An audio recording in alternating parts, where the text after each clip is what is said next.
So hey, it's Lynn and Ken from the Kentucky Railway Museum. Again today we're out in the high rail truck. This time we are on the south end tracks, south of New Haven. And what's exciting about this section of track is that there's a new distillery going. Well, I shouldn't say a new distillery. They are revamping the old distillery that stood on this property for many years. And eventually, hopefully in 2021, we'll be able to take our train with our passengers down these tracks and to the distillery. There's a visitor center planned. I think there's about 3 buildings on the property that are going to become B&Bs. I think the future plans are for an amphitheater. There's a lake. The owners of this distillery really want this to be not just about the adult beverage, but about families. And of course, that's what the Kentucky Railway Museum is about, is families. So, Ken, the plan is to put in or continue to rebuild this side rail, this side track. Yeah, off to the left is where the tracks are currently. We used this for storage many years ago. They're going to extend this siding out around the turn.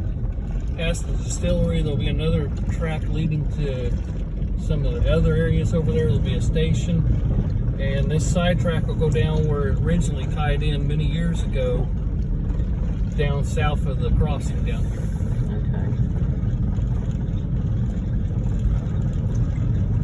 Okay. So the water tower that you see ahead, they've recently painted that, correct? Yes, they painted it a couple months ago. Okay.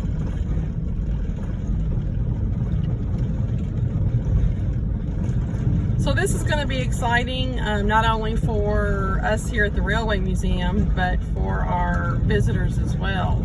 Gives us a new destination, and hopefully attract maybe some visitors that have never been to the Railway Museum before. And again, we're looking at, obviously not this year, but hopefully in 2021.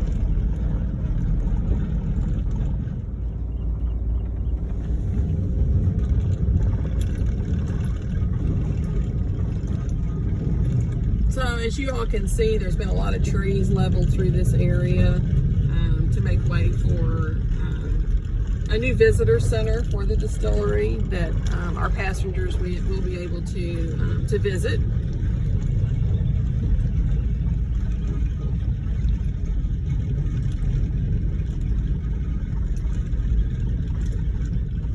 It's just beautiful through this area. Off the left here, you can see where the part of the siding is still in. Okay, I do see that. There's bits and pieces. It's here and then back where we started, and they redid the crossing a couple of years ago, so now they won't have to do that when they start putting the track back in. Okay. Now, Kim, will they use that existing rail to just extend? Yeah, they'll use a lot of the rail that's already there. Around. Mm-hmm. If you guys can turn over this way and see, it's just gorgeous through here. Just beautiful, beautiful.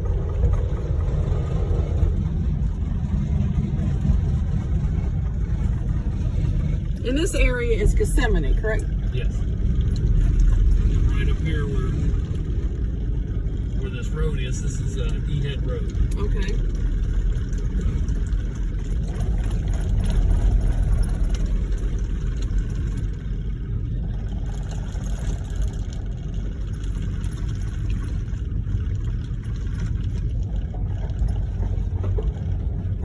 Pardon the tall weeds.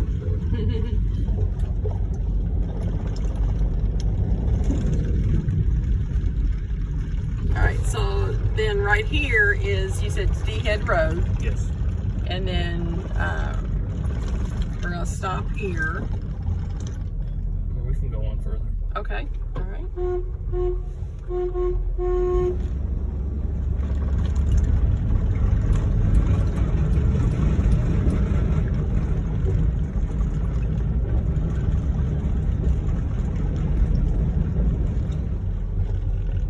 Right here in front of us is where the switch is going to go back in for this farm crossing up here, and it'll go back down the single track, and that's where our cars are stored right at this time. Okay. And so the plan is to put that new switch right here at the crossing? Yeah, actually before the crossing. Before the crossing. And what you can tell past the crossing, of course we'll get up here a little closer, there is a stone, or not stone, I mean a concrete thing off to the left side of the tracks here. Oh, I can see that now, And that's where the signals for the switch would be back in when these tracks were still, when the siding was still in, they would tell the train crew they needed to go into the siding or stay on the main, or they had to stop. Okay. And Ken, these tracks actually were pulled up years ago, but they went all the way into Loretto, correct? Yes.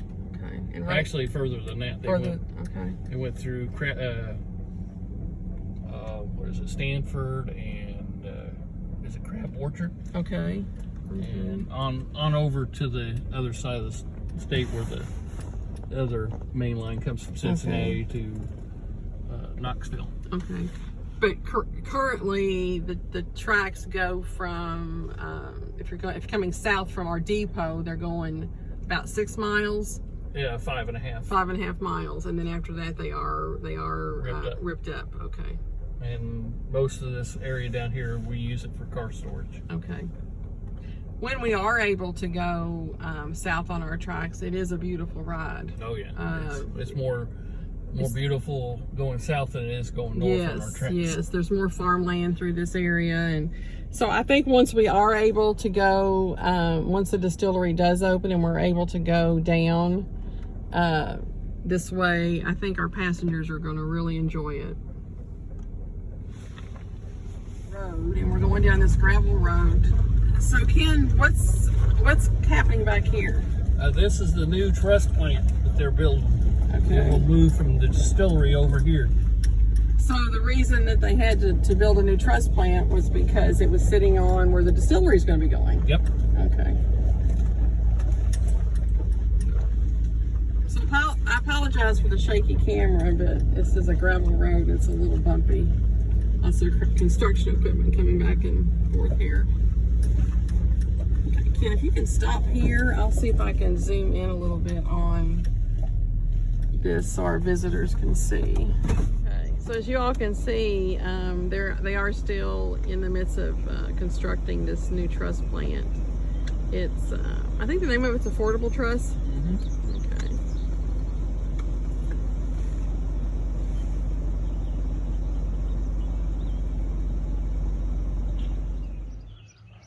So we're back. Ken and I just hopped off the high rail truck, and now we're on the grounds of Log Still Distilling, the Dant family distillery, and we are going to try to meet up with Wally Dant so he can tell us a little bit about what's going on here at the distillery. We see some new buildings going up, some old buildings coming down, and he's going to fill us in on all the details of what's happening here in Gethsemane. So Wally, we're on the grounds of the new distillery. We are. And so where are we right now?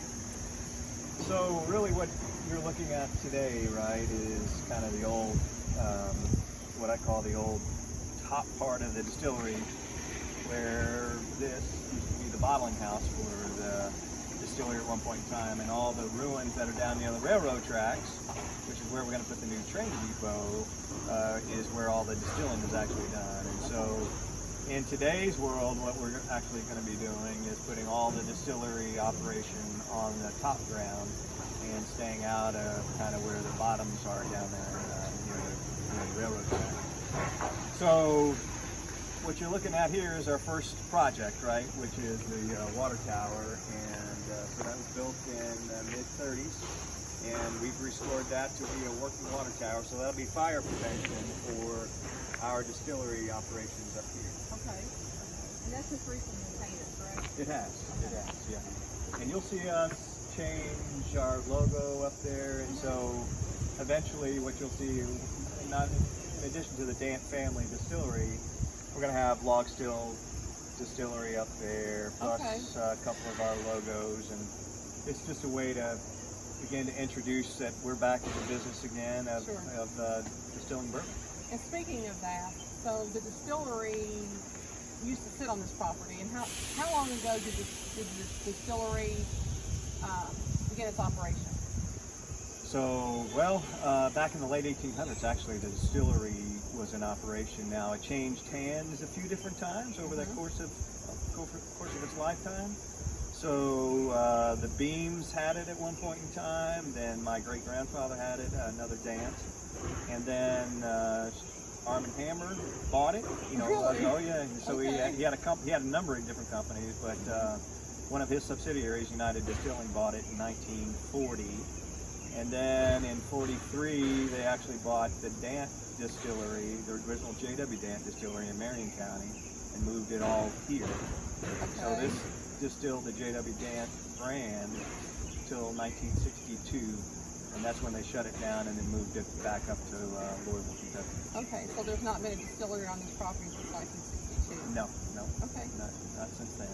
All right, so should we take a walk? All right, so Wally, as we're walking down this way, of course, the beautiful countryside, can you shed a little light on what's going to happen in this area? Sure. Yeah, we're excited. What you're standing on right now is actually where our first building will go in place. So this will be our tasting room that we'll be able to invite the public to taste our product, buy our product and taste a little bit, but also have a little bit of fun. And so what we're trying to do here is integrate not only the tasting of our product, but a little bit of entertainment as well. So if you come with me over to the side of where this building is, and if you can envision it. I see a beautiful view. That's what I see. It's gorgeous. And you can see the Kentucky Railway Museum track. Right.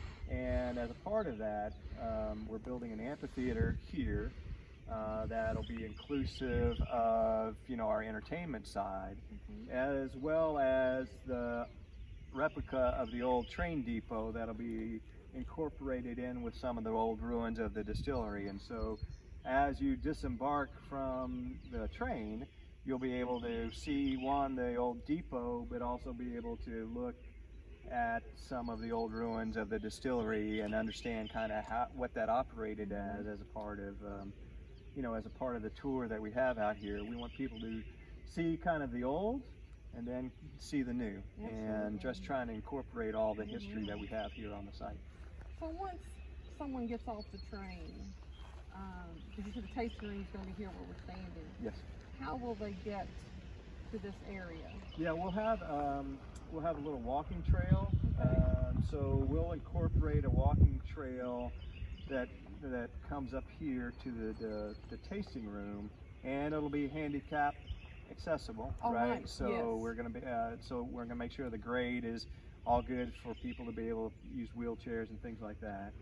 And so that'll be incorporated up here, and eventually we'll have the lake full, and there'll be a walking trail around the lake as a part of our tour here. And so our idea around this whole distillery is not just to be an adults-only place, right? Yes. We want families to come, spend the day, taste our products certainly, but have fun, go fish in our lake, and enjoy what we have out here from a natural beauty perspective.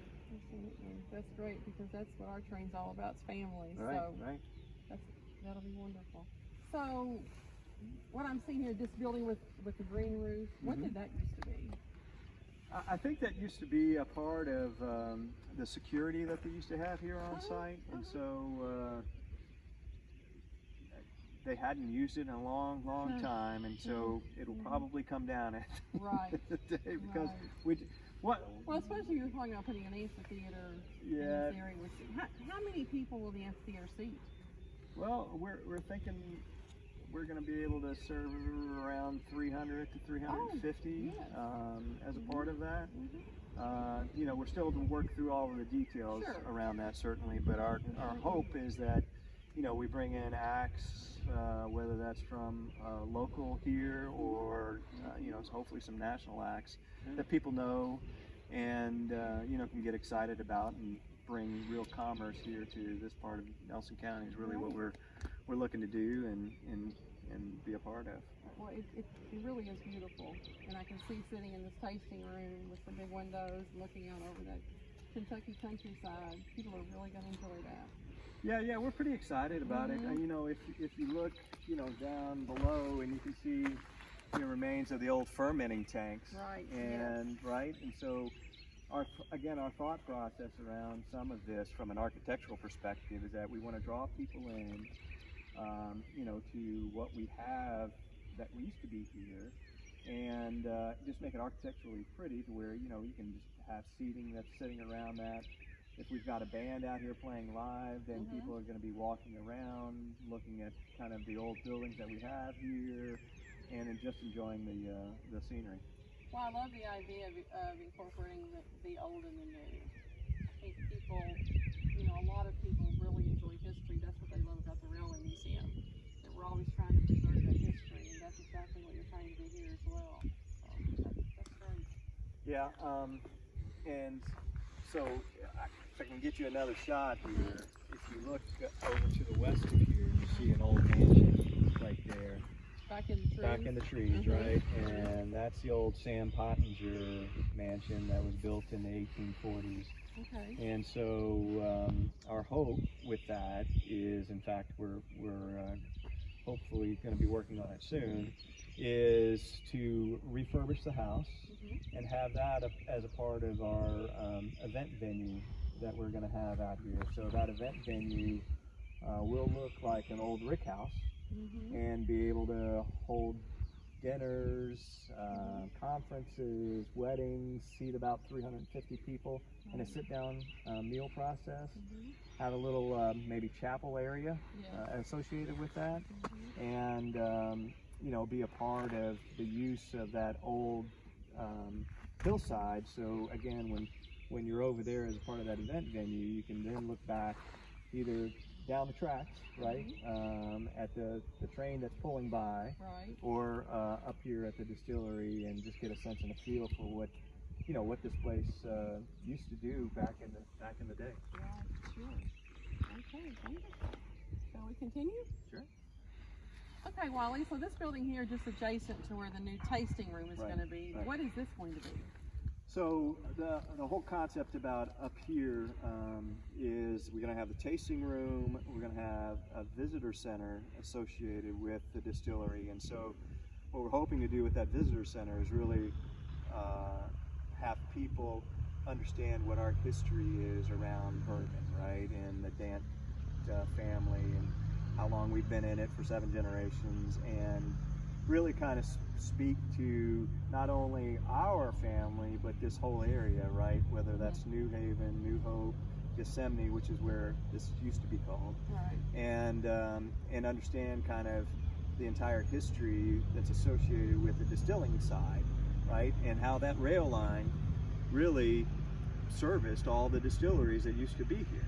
So there used to be 3 distilleries, you know, right here, this one, and then one across the street over there off of D-Head, and then one actually on the other side of the rail lines. And so what we're really hoping to do is give everybody that experience that says, hey, we're steeped in this whole history around bourbon. And a lot of it's really driven out of being on the rail lines at that point in time. Sure. And then, so that visitor center will be here, and then next to that, on the other side, will be a restaurant. And so our vision around that restaurant is, we were thinking it's going to seat maybe around 100 or so guests, and not be high-end, hoity-toity sort of stuff, but you know, really come here for a good family meal, affordable to everybody that comes here. Hopefully serve some good Kentucky food, and maybe with some twists on some bourbon. But that'll be here, and so that'll be kind of an open air concept, a part of it, where we're going to have patio seating and dining outside. And you know, in this time of COVID, patio seating is encouraged. So we're going to have that, and that'll be overlooking the lake. So that lake will be filled in. You'll be able to overlook the lake. Hopefully across that lake you'll see a couple of our rick houses that we're going to build as part of the campus.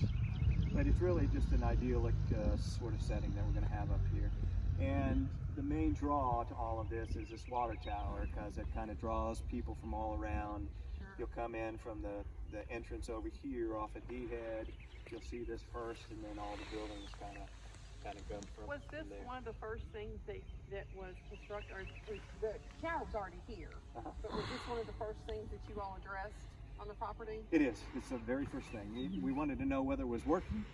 Sure. We could use it That would again. help, right? And you know, thankfully that they built it so well in the 1930s that when our consultant came in and got inside and actually looked at it, they found very little what they call pitting of the steel and little rust, and so they were able to refurbish the whole thing in about 5 weeks time, which is just amazing to me. That is amazing.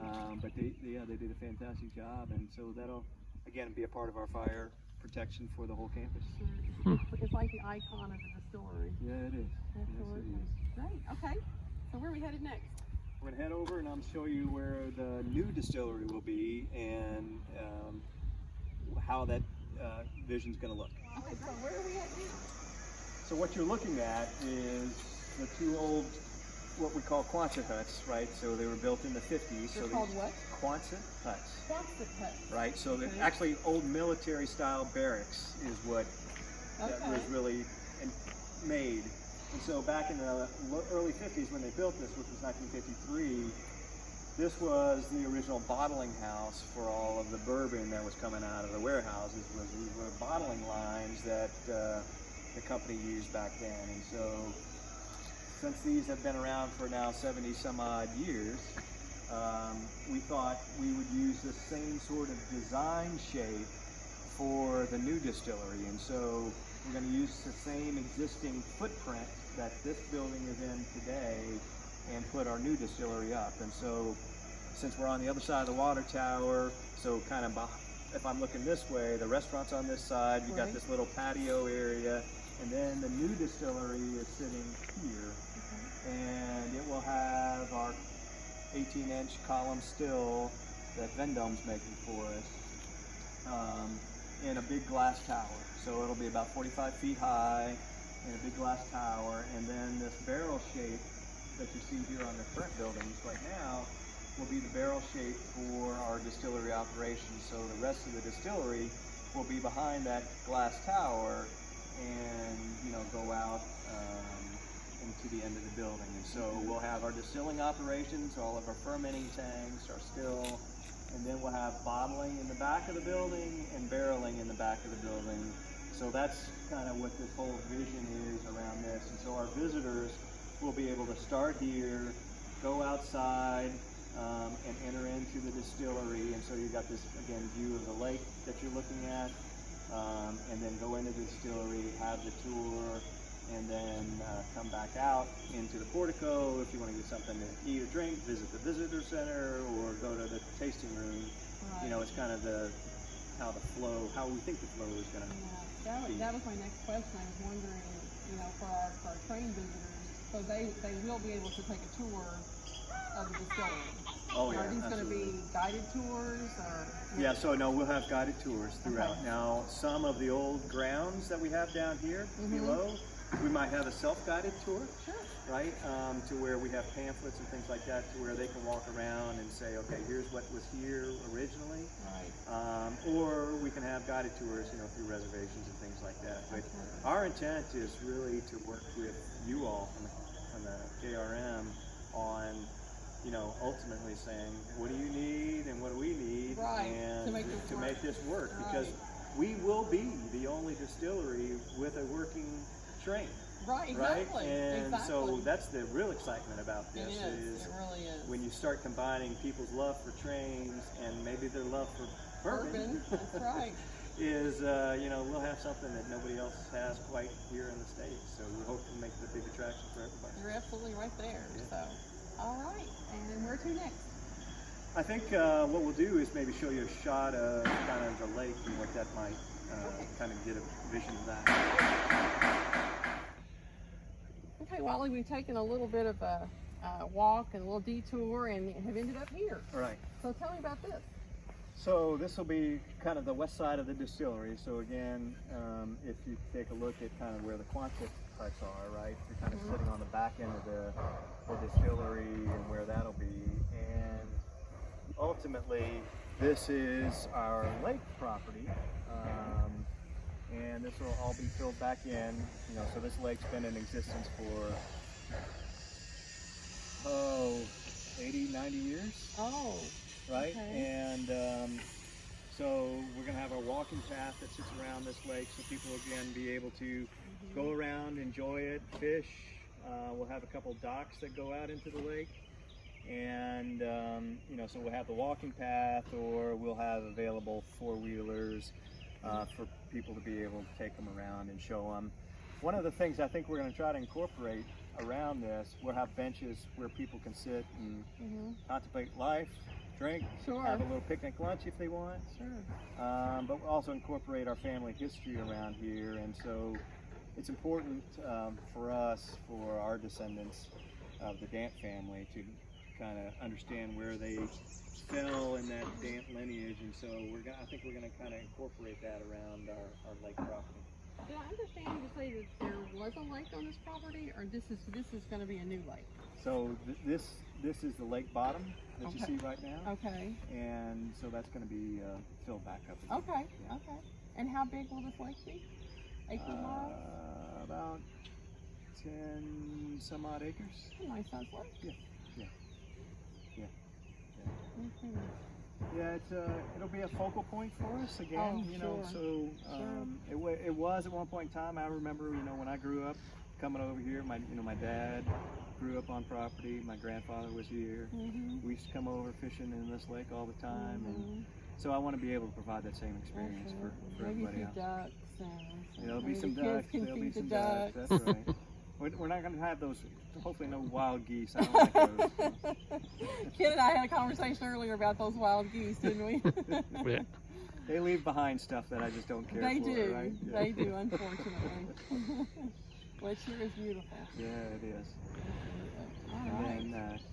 then, we'll go back up here, and then I'll show you kind of where our Okay, Wally, so we've taken just a little bit of a walk, and we're looking over here. I'm seeing a house. Yeah, so this house, which used to be, I guess, known as, a lot of locals know it as Bethany Spring, which used to be a retreat house for the Sisters of Nazareth. Okay. And so we did buy that property, and that's going to be used as our bed and breakfast for the distillery. And so that main house, which was built in the late 1800s, we're refurbishing, be a 5-bedroom bed and breakfast. Every room will have its own restroom, and then we've got another little cottage that sits down on the lake that'll be used as part of that bed and breakfast as well. So, you know, our thought again is to provide an experience. If you wanted to stay overnight there. I know we're working with the Kentucky Railway Museum on potentials around staying on a train car, right? Yes. The old presidential train car. Yes. And so what we're again trying to do is for all of those guests that either want to spend the night, have an experience at the distillery the next day, have the opportunity to spend the night here, maybe with the Kentucky Railway Museum on the train car, but again offer a unique experience that maybe some of the other distillers aren't doing. Now, what is the building, Wally, that's sitting behind this house? What is that going to be? So for our guests that want to have fun, right, and play a little pool, for instance, or just have a few drinks, and we don't want that to interrupt our other guests that are in the house staying, right? So that would be like a little game room, a little place, right? So where people can hang out. There's a little porch that we're going to build off of there, and yeah, they're just going to hopefully have some fun. A hangout place. Yes. That's great. So I assume that this building, this house, was completely vacant. Okay. Yeah. Well, I actually bought it from somebody that used to be living there, and they were using it as a retreat house, and and they were willing to move because it just didn't, from a retreat house perspective, being next to a distillery was probably not the ideal situation for them, but you know, worked out to where we could use it as a bed and breakfast, and so that's exactly what we're going to do. Yeah, it was. Oh, great. So they're working on the inside right now. Now, is the roof new? So the boarding on the roof is not new, but the new copper roof that we're putting on there is yeah. or copper tones. Right. And so you said this was built when, 18? About 1890s is when what we can best tell, because there used to be some old scraps of paper that came down in the walls that was from that time frame. And so I think it was the O'Daniels used to live in that house for around 40 or so years, and then it was sold, and I think it was actually a part of the distillery property at one point in time after that, and the Bullocks used to live there. And so we're just gathering history from people coming around saying, I used to live in this house, and so that's what we're... That's right. Now, it looks like maybe a wraparound porch. Yeah, it's a huge wraparound porch. Okay. That, you know, again, we took it down to its studs. Right. So we've taken it down to the studs, and we're rebuilding everything kind of the way it was. Haven't added anything to it necessarily, but we're just making it back the way it used to be in its old grandeur. That's right. So where to next? Okay, Wally, we talked a little bit ago about this cottage on the lake, and this is it, right? This is it, yeah. So this little green cottage we're going to, again, redo and be a part of that bed and breakfast experience, right?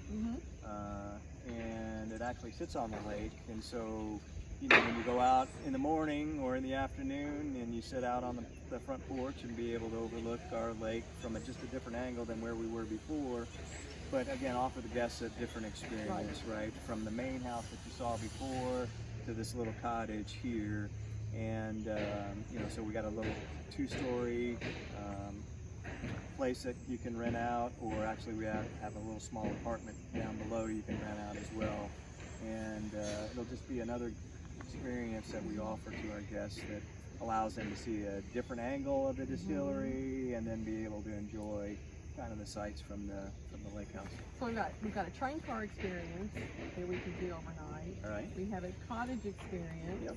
We have a bed and breakfast experience. Yep. We're trying to do it all. We are, and so people have got a lot of choices. I guess they do. You know, when you say that, we haven't set up a camping experience yet. But maybe we need to do that. That might be next. That might be next. So is that it? I think we pretty much covered everything. We have covered. We've covered a lot. All of our plans. Yeah. We have. Right. Well, we thank you very much for taking the time. We know you're a busy man and walking us around, and we certainly have enjoyed it and look forward to many, many days ahead. We are too.